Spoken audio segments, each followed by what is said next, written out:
want to say thank you to the listeners and viewers worldwide. This is a new show. It's called the L. Henderson Real News Show. Organize, don't criticize. I want to tell you, ladies and gentlemen, that this show will be able to give you a strong view on how to change your life, your status, your family, and your community starting in 30, 60, and 90 days if you use a new plan that's called the L. Henderson Salvation Plan.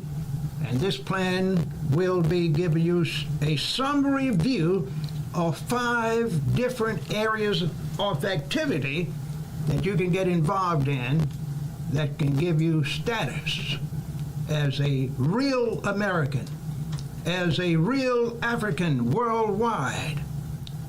I'm going to be considered, and have been for many years, a race man. Listen to me now, a race man. I'm concerned about black people worldwide, anywhere they're in the world, whether they're the majority of the population. They ought to be controlling 5 areas of activity from birth to death. Those areas are education and training, religion, principles of leadership, economic development, and politics. Everything else can be found under those 5 areas of activity.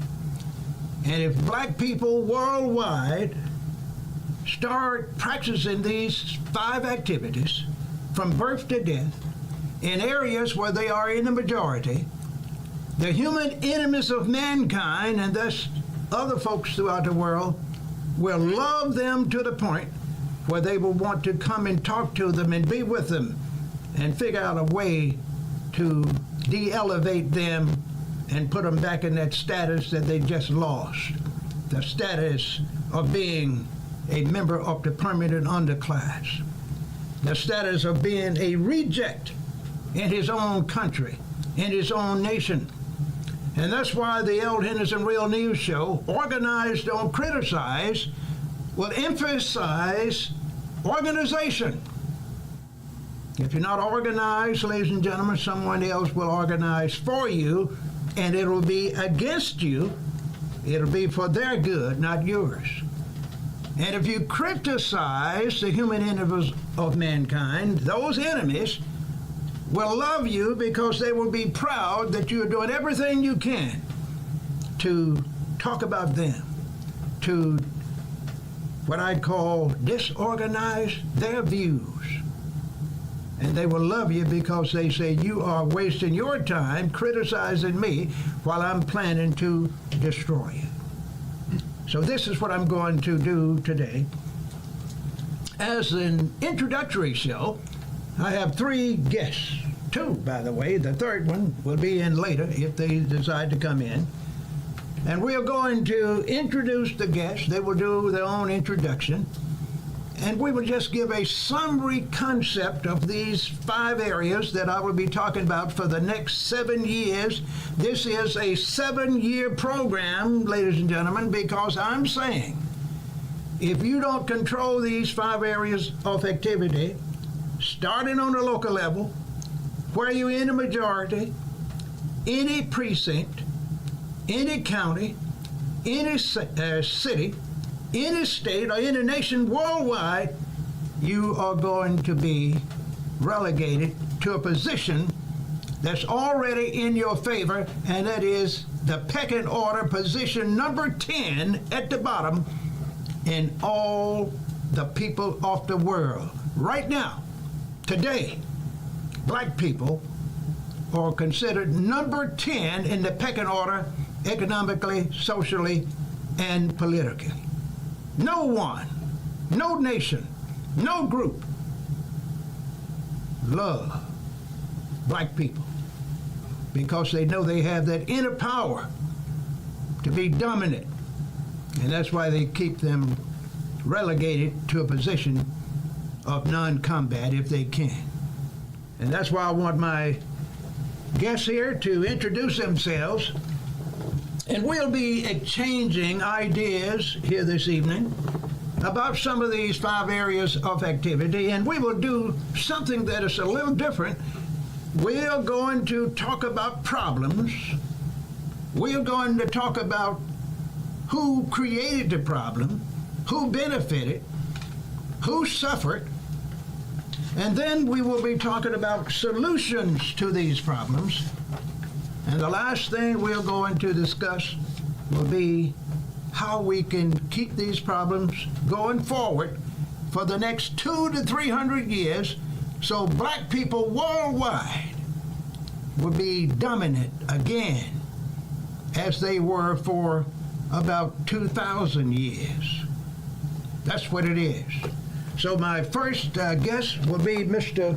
Curtis Williams, and I want you to tell the listeners and the viewers, sir, something about you. Start anywhere you want, and let us know how you are going to contribute to the, what I call, rebuilding of the new black man in America, in the world, and how you can help them move to where they need to be in the next 7 years. Let's see what's on your mind. Well, I want to thank you first, Dr. Henderson, for inviting me on your show. Excuse me. It's a great honor to be here with you. By the way, I'm Curtis Williams, Project Humanity founder, United America Project CEO. How I plan on helping the people of color move forward, I'm going to have to say with a different mindset. I would like to kind of challenge us to not be like everyone else. And what I mean when I say challenge us to be not like everyone else, you have all the groups that have grouped up and they're seemingly protecting or taking care of their own. But when I look at the world as a whole, how does it look? It looks like groups are taking care of their own, and as a whole, there's a mess. So we have all this division, which is based on race or religion or socioeconomic status.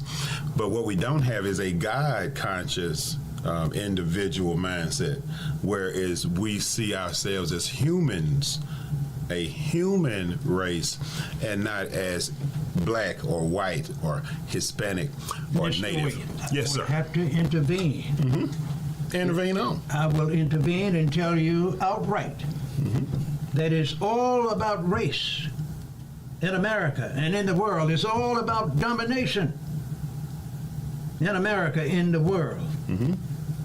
If you don't look at your race as the most important race or group in the world and make an effort to pool your resources, train your own leaders, you will always be trying to do like other folks and get with them. That is a way to destroy yourself, sir. You don't understand that? I'm going to disagree, because if you look at right now, where we are right now, how is that working out for you? Well, because they are not using the Henderson Salvation Plan that I mentioned and going to get in detail later on, to show people that there is a process that one will have to use to get where they need to be. First, they have to organize. Okay. Number 2, they have to look at areas where they're in the majority on the precinct level, on the city level, on the county level, on the state level, on the national level, and rule from birth to death in those 5 areas of activity, and that will bring on that so-called integration that it appears that you are concerned about. Integration has not worked anywhere in the world at any time, even when Jesus walked the earth. Never. It has not worked. Well, there's always if we're talking about Jesus, we're talking about books, we're talking about a history given to us. That's what we're talking about. Now, I spoke to an 85-year-old man who lives around the corner from my mother, and he expressed to me how at one time there were white natives, Hispanic-looking natives, and natives that were my color, all living in America, all living together. Hold on, Mr. Williams. Yes, sir. Now, we're not going to be combative on this show unless it's necessary. Now we can.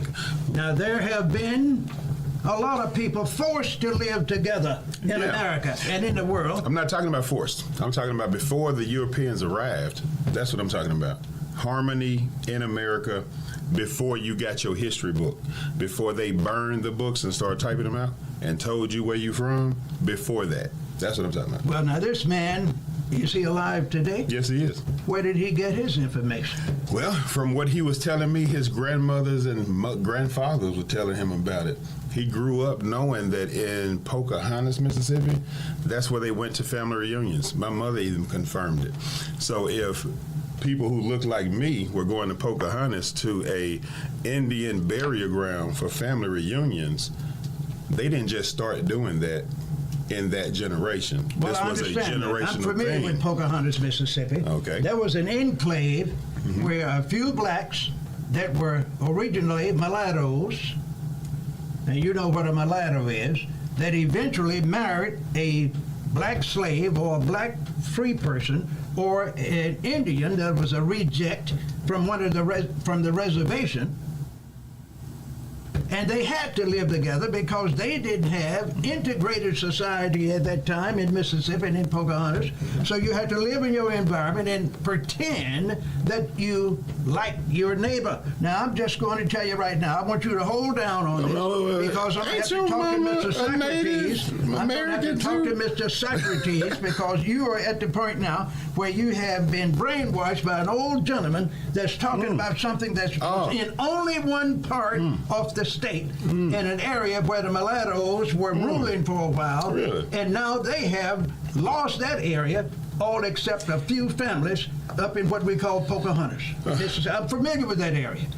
Well, I was just mentioning Pocahontas because, you know, my family's from South Mississippi, and there's businesses, ownership, land, property that go back generations. So it's strange to me how you think it's just one group. I don't think it's one group. What history shows where there are multiple accounts of the mixing and confusing of the natives that were already Didn't here. I just tell you that, Mr. Williams? You have been brainwashed through this old man, and there are enclaves where you have these mulattoes, the Indians and the blacks living together, the free blacks, the former slaves, all living together because they were not permitted to live in an integrated society. Now, I want you to hold on. You're about to hold on, because you're about to make me ask you a couple questions too here, Doc. I'm going to be respectful and pass to the half-native here. Listen to me now. I don't want to get to the point where you won't feel welcome on the Henderson Real News Show because I don't criticize people. I do. That's what I do. I don't criticize. I believe in telling people that they need to organize themselves, organize their minds, have a plan, have an agenda, have a timeline, and then they can do something, sir. Well, you just had to excuse me, Dr. Henderson, if I read different books than you read and talked to different people than you talk to, and I have a different understanding than you seem to express, whereas the books that were typed out seem to reflect what you're talking about, whereas my conversations with our elders seem to differ. So, well, those conversations, sir, are what I call pig-meated, where you just have a little here and a little there. That's like putting a grain of sugar on. So they don't know their grandparents and their family history? Of course, there are a few exceptions like that. I told you before, most black folks want to be anything other than black. They want to be white. They want to be Indians. They want to be Puerto Ricans. They want to be anything. So when I'm going to have to... So you really think that they took those little boats and brought 40 million people over here? You really believe that? Of course not. So where they came from then? It was... You know the size of the boat, right? I know. Okay, I did a estimation of the boat sizes compared to a speedboat. The light-skinned people need to figure out how they got over here. Well, I already know how they got here. That's why they were already here in North America. Mr. Socrates, ladies and gentlemen, is our guest today. He is a great talk show host. He is a businessman in Mississippi, in the nation, in the world. And he's also a communication specialist and a media tycoon.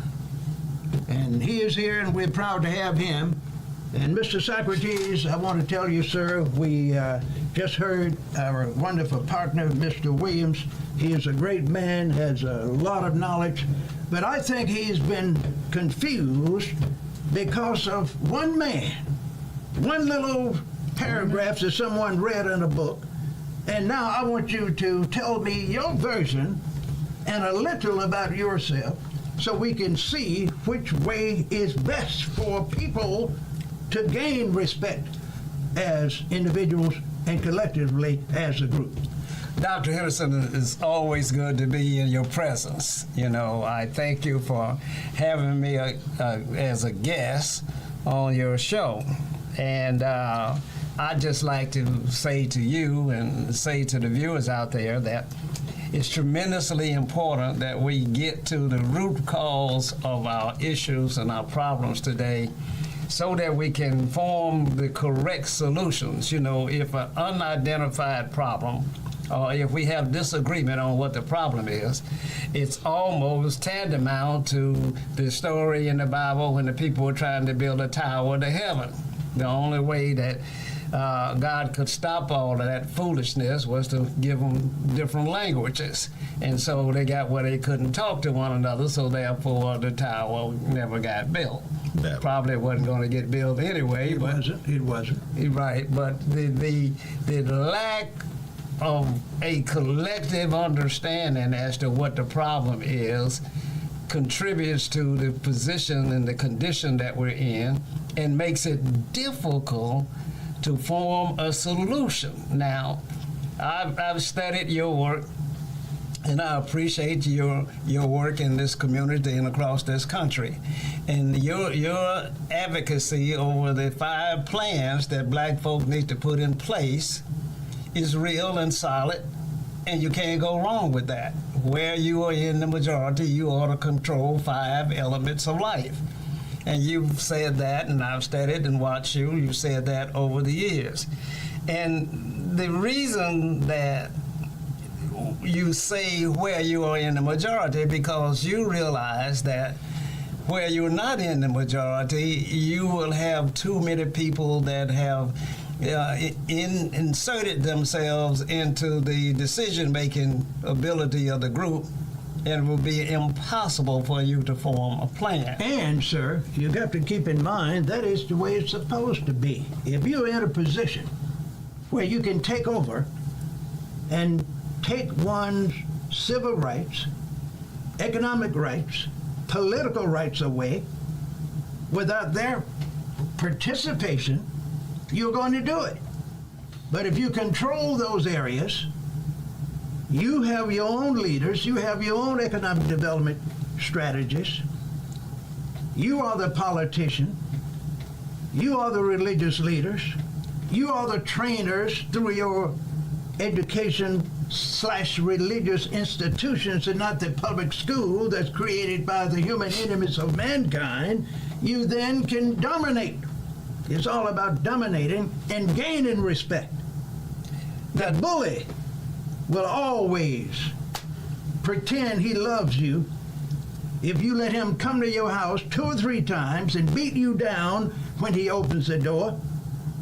But if he comes the 3rd time and you invite him in and you have an iron baseball bat to greet him with, beat him down to a pulp, you don't have to call the police.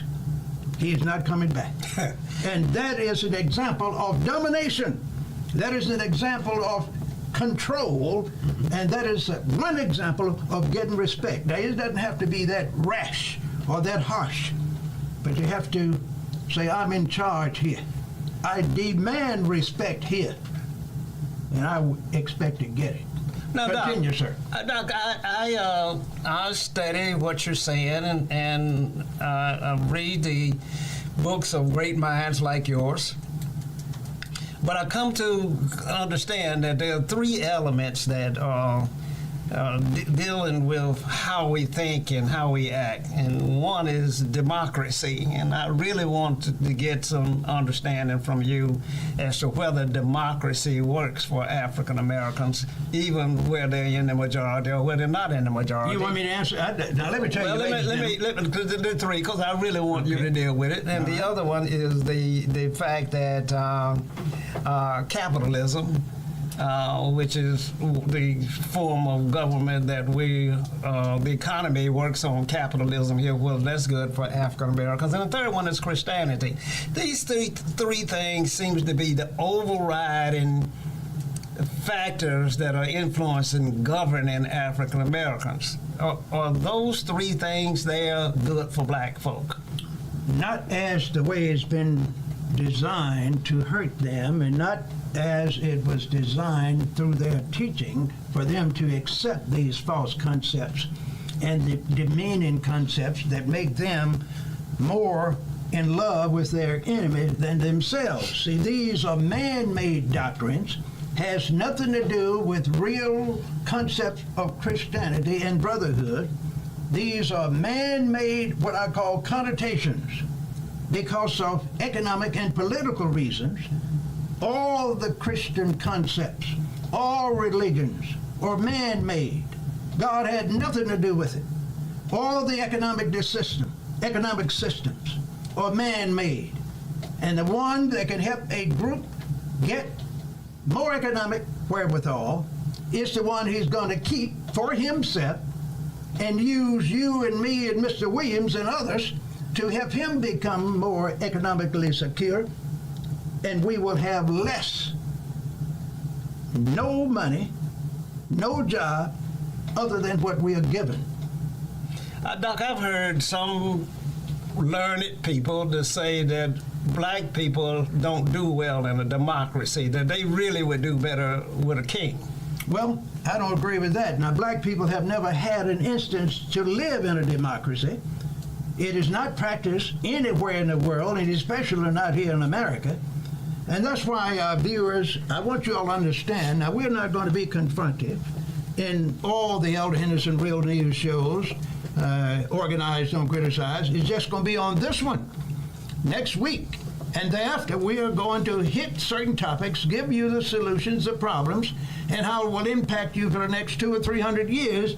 But today, as we give a summary review, I am going to let my listeners and viewers and guests understand that you cannot have the old order, and don't be pretending that Christianity, democracy, and capitalism, as it works today, is going to give you some salvation. It is not. You have to create a new man, a new system, and dominate where you are in the majority after you train your own leaders. So, Mr. Socrates, those three areas you mentioned are good if you control them. But I must assure you, I don't know any blacks that are controlling anything in capitalism. I don't know any that's doing anything significant in Christianity. And the other one you mentioned was, what was that third one? Democracy. No such thing has never been practiced in America. Nowhere in the world where there were 2 or 3 different races in my readings. Nowhere that I know of. Now, there have been written material saying so, but there have been very limited practice where you have had democracy, Christianity, and capitalism for all the people. Now, Mr. Williams. Yes, sir. I believe that you want to give a few comments on this, and we want to hear it. Yeah, I would like to know how you gentlemen feel that whether it be capitalism, democracy, or religion, Christianity, how it can be effective if the people are uneducated in either of those subjects. Capitalism, gimme, money, is somewhat easier understood than, say, a democracy. You need to understand the people you're voting for. Right now, we got 15-second commercials, 30-second commercials, sound bites of a person telling you they're on your team. You go out and hear them talk, and as we were discussing before the program, a senator talking about he wants to get a group of people together to come up with plans. So he doesn't have any plans. He needs a group of people to come up with plans to find jobs. And then Christianity, you throw that in. And just an example, I was trying to tell somebody the other day, sloth is mentioned in the Psalms in the New Testament. Sloth is a South American, Central American animal. How is that in a Bible? And you take it serious.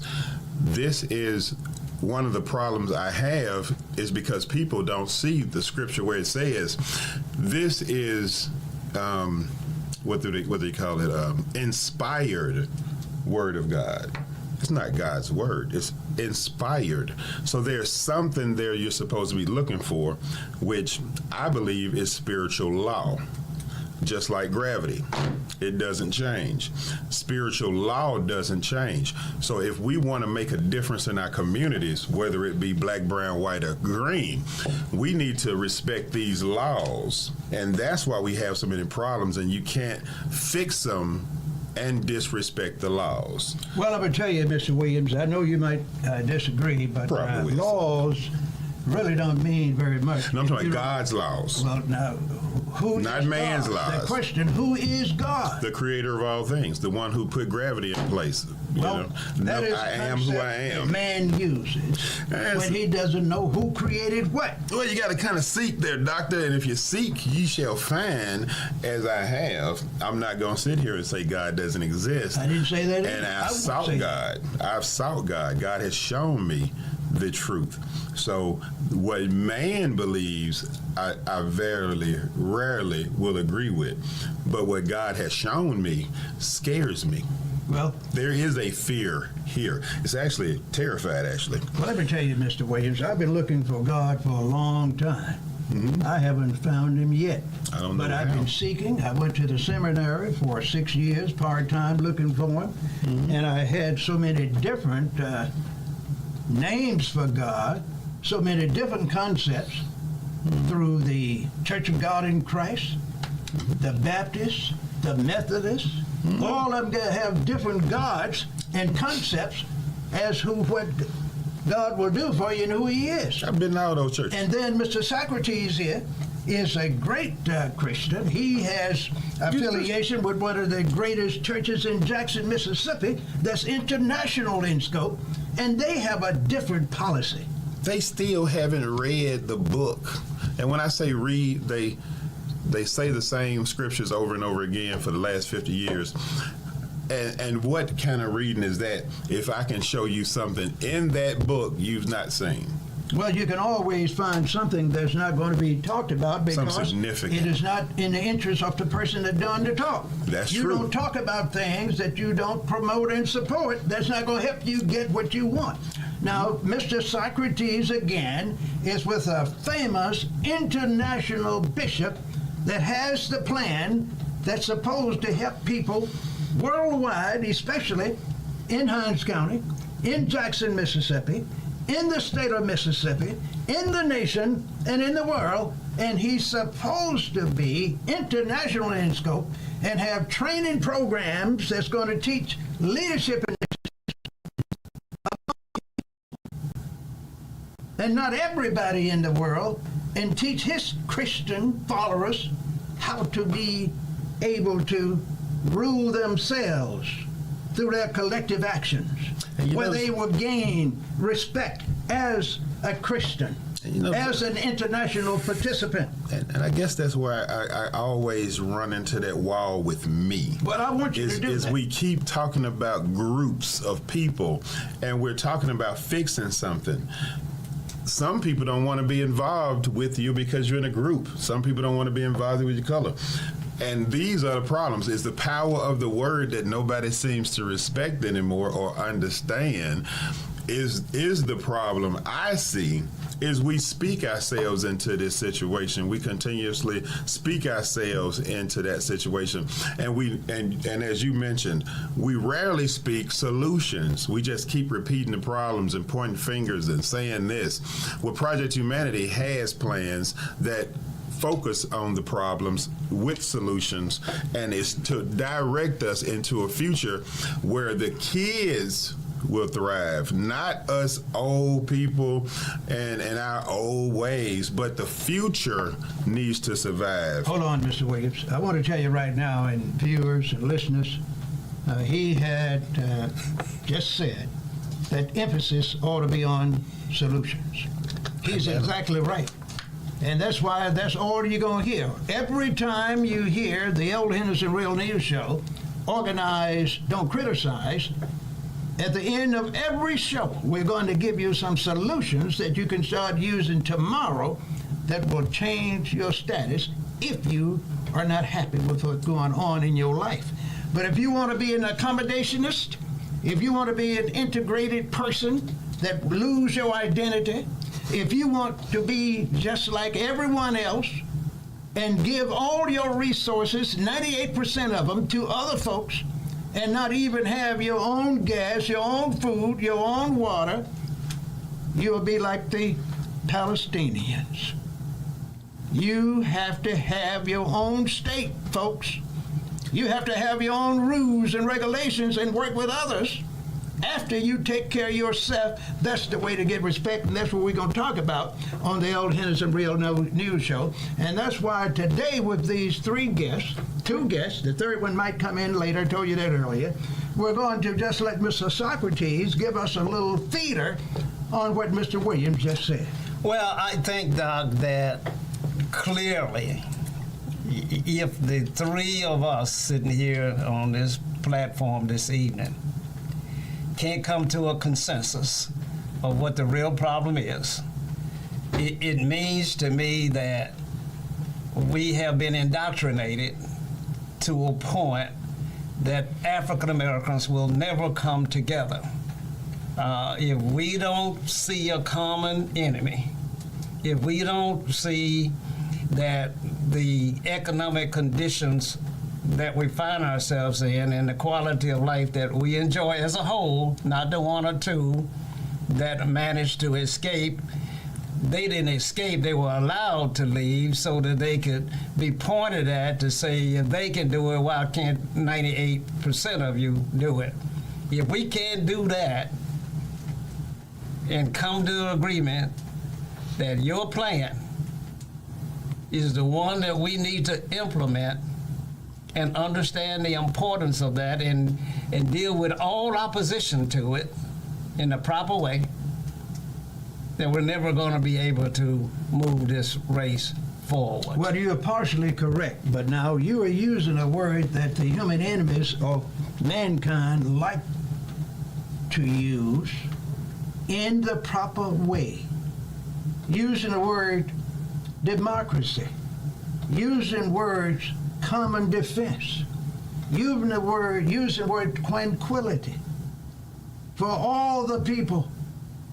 Those are words that are designed to exclude Mr. Williams, to exclude Mr. Socrates, to exclude Eldridge Henderson.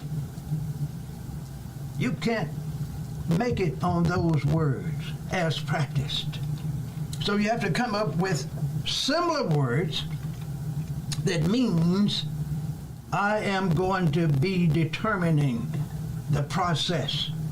I am going to be creating the program that we're going to use, where I'm going to build myself, my people, to the point where others will want to come in and join me and not I join them. That's what it's all about. That's why you find the major races throughout the world have used that same policy. They say, I will make the decisions, I will take your resources, I will take your women. If you don't give me what I want, I will kill you, I will put you in slavery. I will burn you alive. I will hang you. I will do anything I want because I control two things that you don't control, and that's the court system and the military. On the local, state, and national and international level, and I'll fight to death to keep it. Now, Doc, I understand, but at the same time, the ability for us to form the cohesiveness in our race and our community is important. It's critically important because we want people to join us in our attempt to improve the quality of life for black people throughout this world.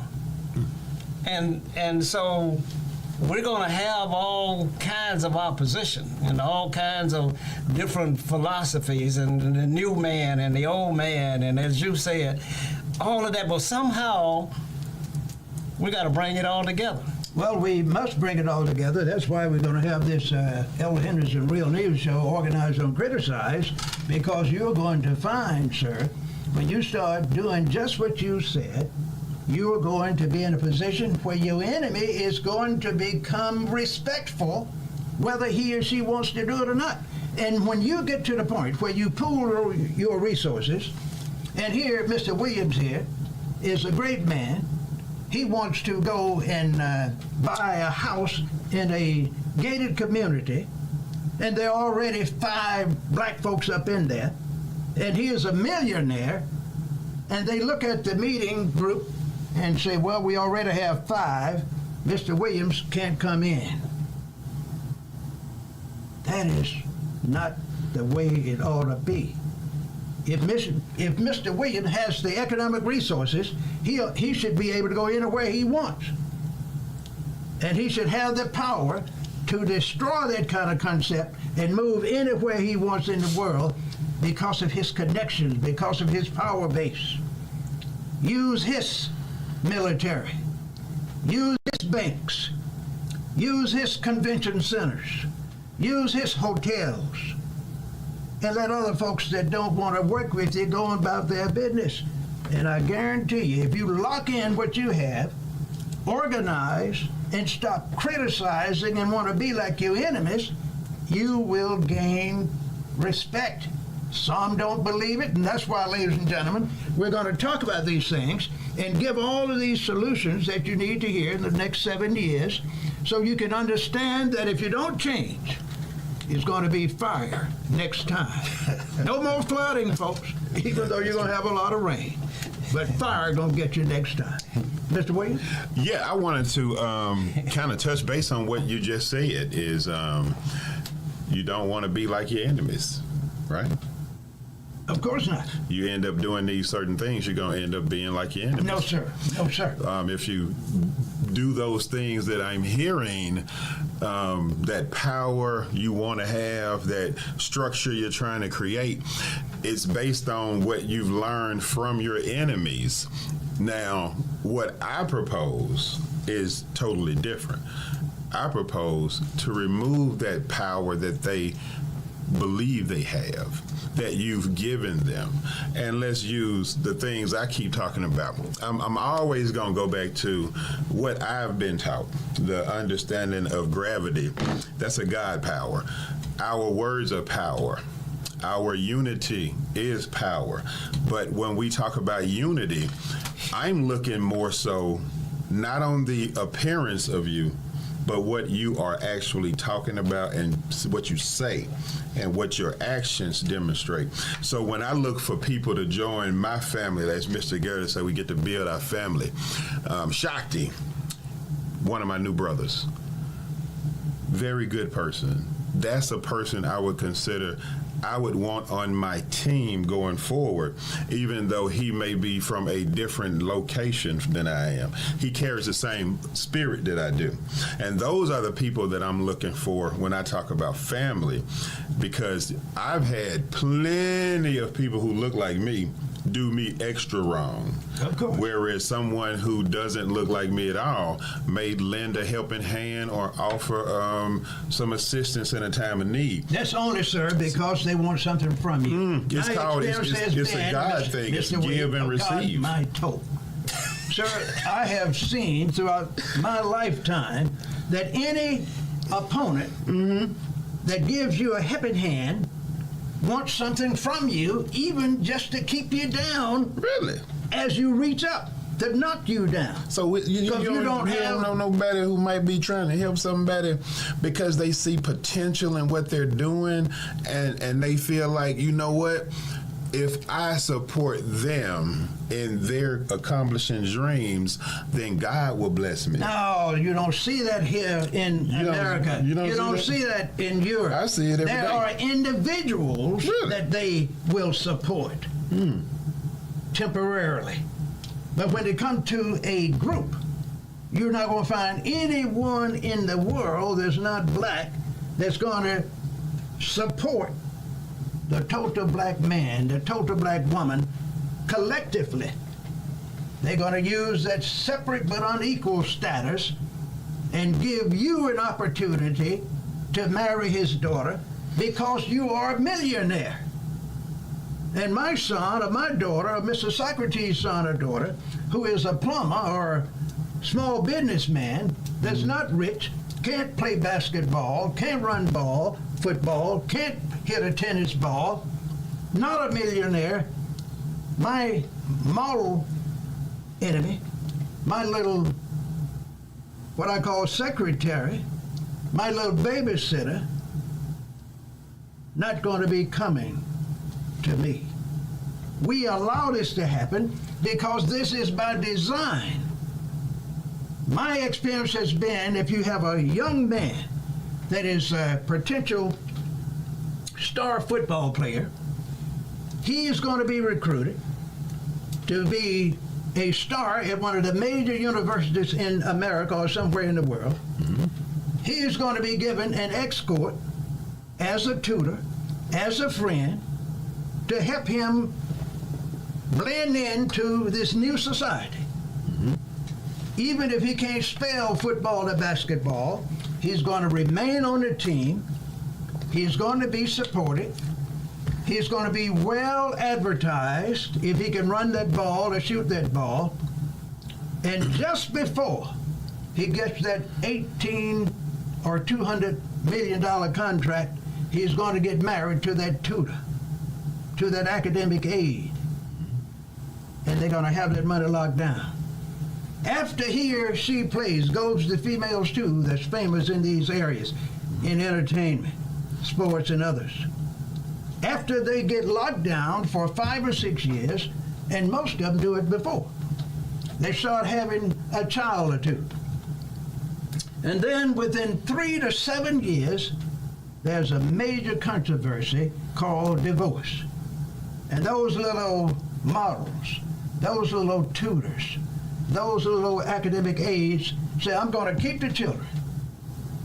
And this poor black female or this poor black football or basketball player entertainer has to go back home to Mississippi, Alabama, Georgia, New York City, Baltimore, Maryland, and live with his mother. You been following me around or something?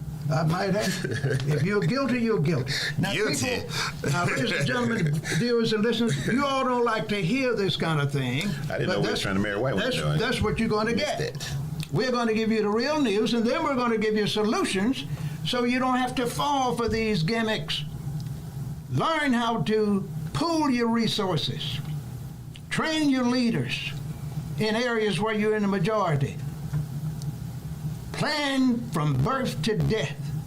Plan for 300 or 400 generations for your children.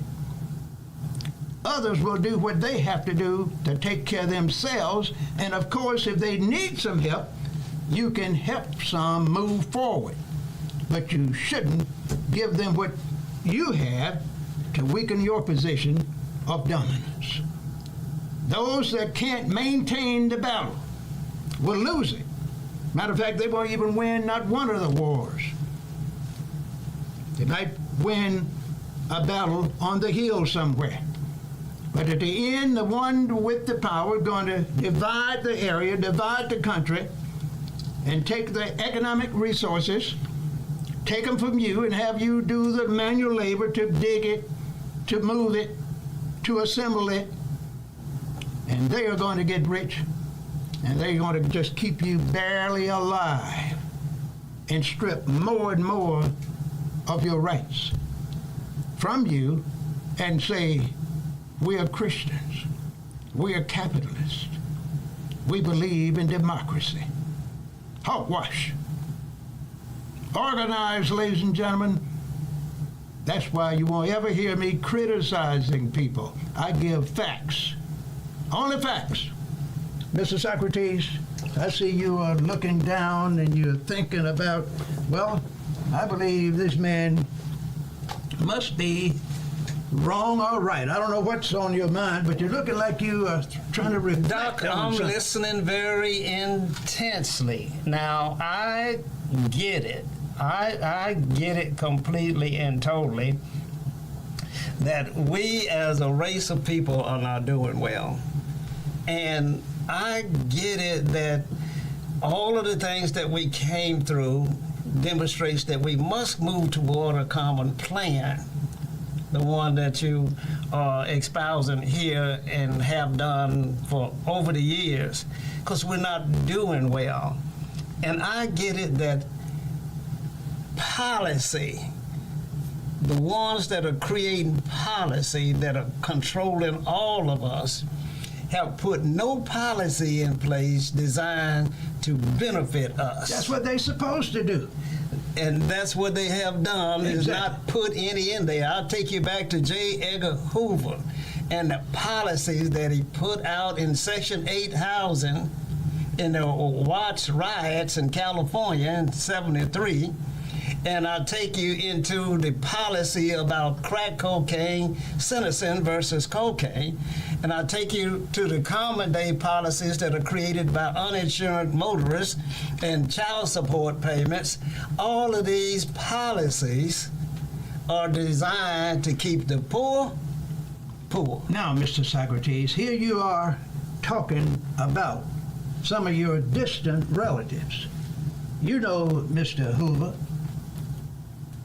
one of the presidents, the FBI chief. About 6 or 7 of those presidents were black men.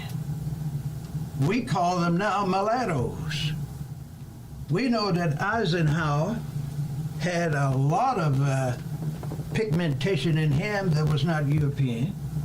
And many others. I didn't know that. We knew that. I didn't know that either. Listen to me. I missed that. All you have to do is study their history, look at their relatives, where they came from, look at their pigmentation, look at who they denied when they got in these positions where they were the leaders of the world, and then look how they made people think that they were just like they were, where they castigated black and people of color. When they went to fight them, they would kill them, bomb them, just like they're doing now in the Middle East. Bomb the civilians, killing women and children So you in think, World War II, World War I. so you think it's more about color and not money? Well, that's where you kill the color, you're going to get the money. I'm talking about they killing light-skinned people over there right now Where? in Israel. Oh, there are a few that's going to be killed. But when you look at the numbers in the end, the people that have the biggest bomb, the fastest planes, Ukraine. are going to win. That is not for propaganda in Ukraine and Russia. Those are the same people. I feel it too. That's like 2 black folks fighting against each other. One lives in Chicago and one in Mississippi. But it's and still- 50 years ago, the boy in Chicago came from Mississippi fighting his cousin. So it's still a war, and it's still racially one color fighting the same color. So when I look at it is, we have to get away from this racial thing. It's about money. You're not going to ever get away from It's about racism. money. They keep you thinking it's about race when it's I don't really think it's about race. You I know keep it's about saying it's money about too. race. It's but really still, about you money. got to be racial and control the money too, and the leadership. Well, Look the out for your deal own is that Dr. Henderson is saying that where your race is not empowered, you don't have the opportunity to control economics. You don't have the ability to do it. If you're living in Rankin County, Mississippi, you can't control economics because you don't have the numbers and the ability. But where we are in the majority in Hinds County, where we control the school boards and the school system and the board of supervisors and the city council and the airport authority, over $1 billion flows through black folks' hands that they make decisions on. Hold it, Mr. Socrates. You say over $1 billion flows through black hands. Straight through it. That is possibly true, but only about 10%. Okay. It is like the lady I talked to yesterday that works in a local bank. Oh, I was praising her. She could get a handful of money and just look at it and look like it was just parred. She would count it so fast. I say, I know you really sleep good at night. Say, you sleep real good, don't you? I say, you have money in your hand all day. And this woman cussed me out and say, blank, blank, this ain't my money, this their money. Hell, I'm not making but the minimum wage here. And you're here embarrassing me. Others were in the line. And I was then about to tell her, I'm not here to embarrass you. I'm telling you that you're in a position where you understand that this job not going to be available next year. It's going to be gone. We're not going to need you as a teller, as a cashier. I gave her my card. I said, you call me. I want to get you into a training program where you can make a livable wage. Because before we got through talking about what I just mentioned, she told me, I'm doing all right. This is my second job. I said, how many children you have? I asked those kind of crazy questions. What you want to know that for? I said, how many do you have? I have 5. I said, are you married? No, I'm not married now. Now, I know I shouldn't ask strangers that, but it's just to show me and show them that you have to start thinking about your future, because if your future is stagnated to the point of no return, those 4 or 5 children you have that you have to neglect 18 hours a day going to raise themselves, or that poor grandmother going to raise them, and she is so sick and broke herself, she can't take care of herself. Now, Doc, Yes, sir. you seem to indicate that the money that black folk are controlling, that they're not really controlling. They're not controlling not one That penny. $1 billion that I outlined, they are not controlling. Of course it. not. You know they're not controlling it. They know they're not controlling it. When you have that kind of money, the people that control things are usually the governor, the lieutenant governor, the legislature, and the Speaker of the House. They determine who gets the contracts through their henchmen. They determine who is going to make that decision where this money is spent, because they put the boards together, and you're not going to find these black folks that handling this money in a majority on any of those boards where they have to spend over $50. So what good does it do us to put black people in these positions? Well, it's not going to do very much good until you start training your own leaders. And you're not going to get them from the public schools, because public school is set up for 10% of the people.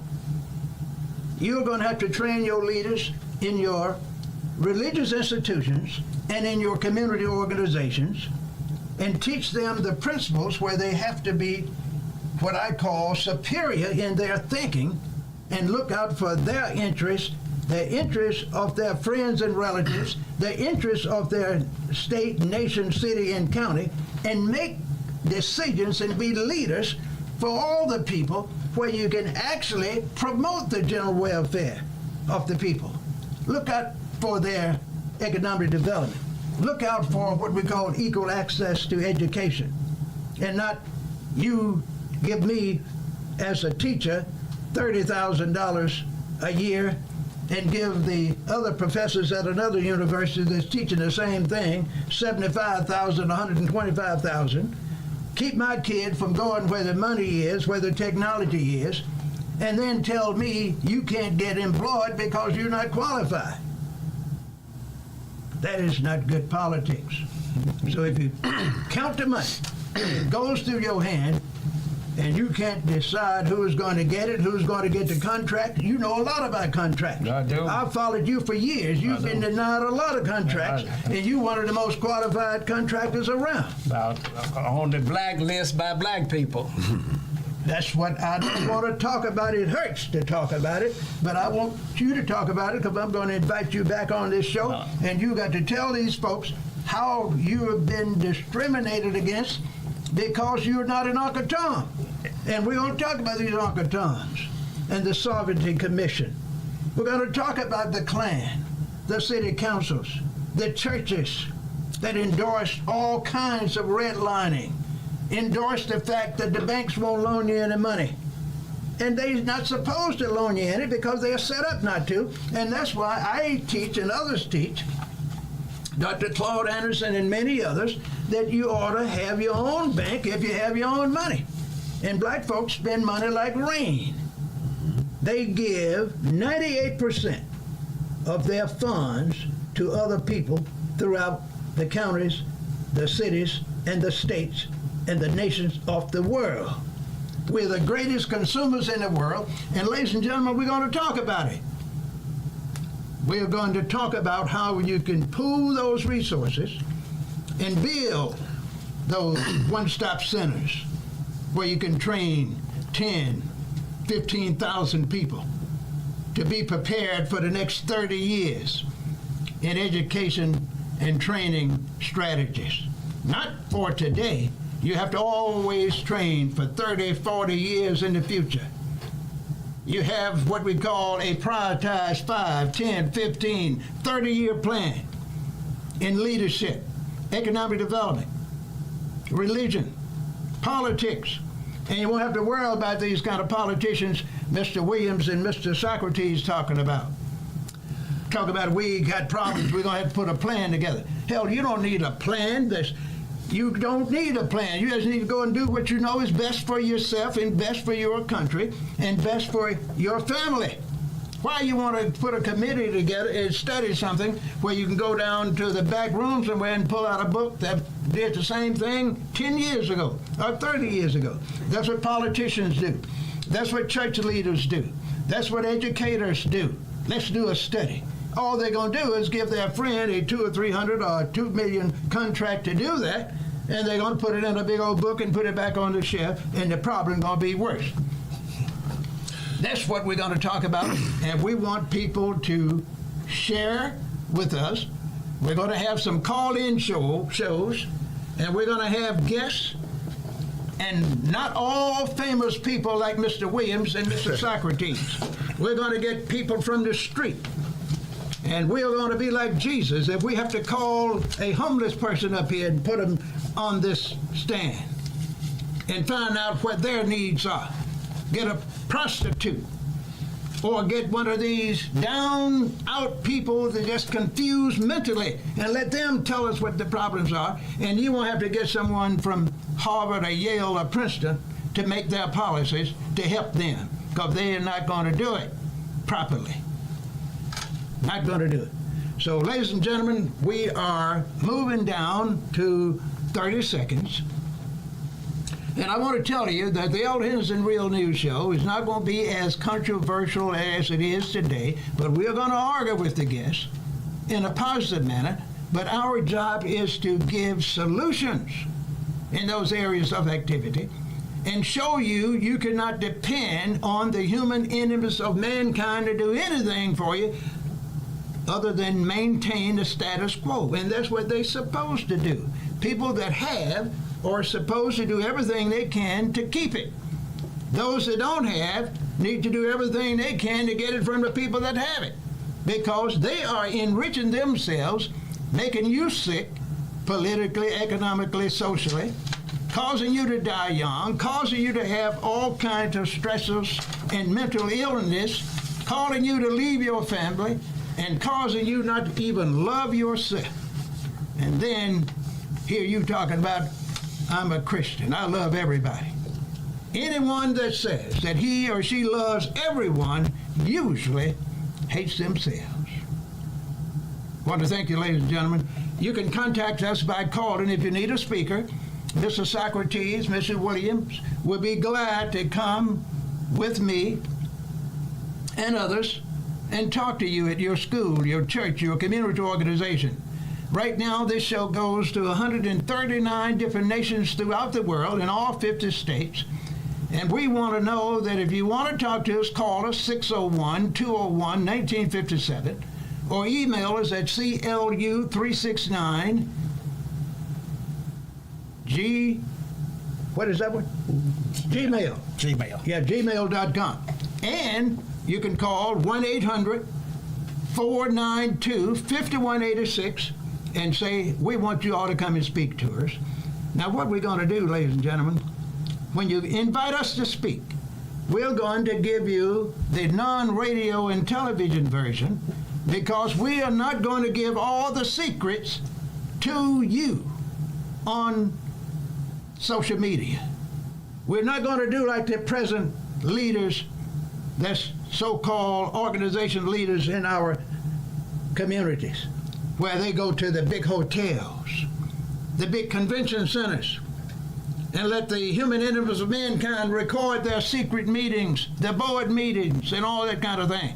You got to create your own centers, one-stop centers, your own golf courses, your own banks, your own credit unions, your own businesses, your own international ventures where you control and dominate Pacific interests. I better say Pacific industries that you are spending all your money in. You ought to control it. You ought to control it. So that's it, gentlemen. And I want to thank you all for coming, Mr. Williams. Well, thank you for having us, sir. Mr. Socrates.